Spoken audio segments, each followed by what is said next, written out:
Prerequisites outside of your hardware and software is really about what you should know and have a little bit of experience with. You really should have some basic understanding of operating systems. I know most people have some understanding of Windows and how it works, and we will be looking at Windows tools. We'll also be looking at tools that run under operating systems other than Windows. So maybe having a little bit of experience with Unix-like or Unix-based operating systems like Linux or Mac OS, really helpful. You'll be doing a lot of command line work, primarily because that's my preference, although some of the tools do have user interfaces as well.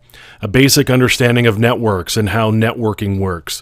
As we're going to be going through this, we're going to be communicating a lot over networks and doing a lot of network transmission, so having a basic understanding of networks is really helpful. You should also have a grasp of security testing techniques. So the purposes of ethical hacking. The purposes of ethical hacking are to do testing against an operating system or a network that you have been asked or requested to test, and you have permission to test by the owners of those systems and networks.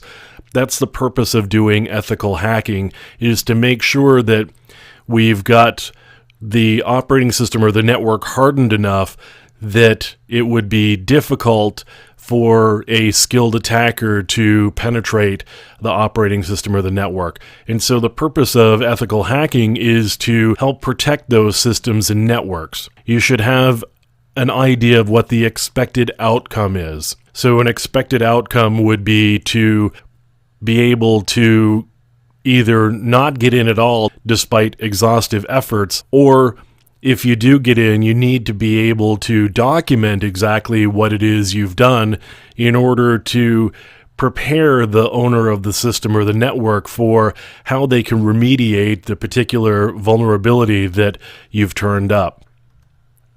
Obviously, ethics are really important.